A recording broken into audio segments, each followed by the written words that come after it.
સમાચાર બોટાદમાંથી ગઢડા ગોપીનાથજી દેવ મંદિર ફરી વિવાદમાં। મંદિરના ઉતારા વિભાગમાં 8 જુગારી ઝડપાયા। મંદિરના પાર્ષદ સહિત 8 વ્યક્તિ જુગાર રમતા ઝડપાયા। 1,70,000 થી વધુનો મુદ્દામાલ જપ્ત થયો।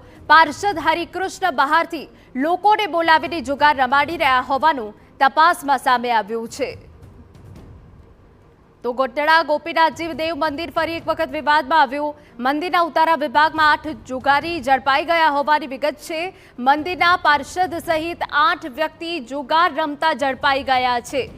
1,70,000 થી વધુનો મુદ્દામાલ જપ્ત થયો। પાર્ષદ હરિકૃષ્ણ બહારથી લોકોને બોલાવીને જુગાર રમાડી રહ્યા હોવાનું તપાસમાં સામે આવ્યું છે।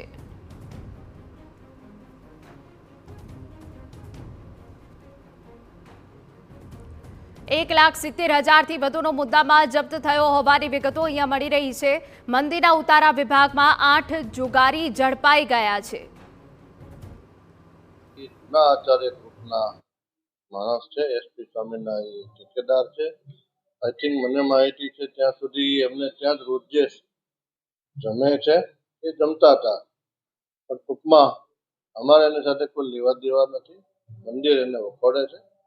કાયદાકીય રીતે એની જે સજા બંધારણીય જે હોય એને થવી જોઈએ અને આ ચલાવી ન લેવાય। સંસ્થા પણ એની સામે સંસ્થાકીય પગલાં લેશે।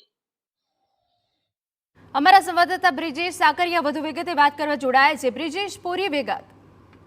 જી, ચોક્કસથી વાત કરવામાં આવે તો ગઢડા ગોપીનાથજી મંદિર છે, જે દેવ મંદિર, તે ગઈકાલે રાત્રે મોડી રાત્રે એક પાર્ષદ મંદિરના ઉતારા જે છે, ઉતારા વિભાગ પાર્ષદ ત્યાં રહેતા હતા અને એમાં જુગાર રમતા 7 વ્યક્તિઓ અને પાર્ષદ ભગત સહિત 7 લોકોની ધરપકડ કરી હતી। ગઢડા પોલીસે બાતમીના આધારે ત્યાં જઈ રેડ પાડી હતી અને 7ને હાલ ધરપકડ કરી અને પોલીસ સ્ટેશન લઈ જવામાં આવ્યા હતા અને એમની પાસેથી મુદ્દામાલ સહિત 1.5 લાખ જેટલી રકમ પણ મળી આવેલ છે અને હાલ કાયદેસરની કાર્યવાહી હાલ ધરવામાં આવેલ છે। જી બિલકુલ, આભાર તમામ વિગતો બદલ।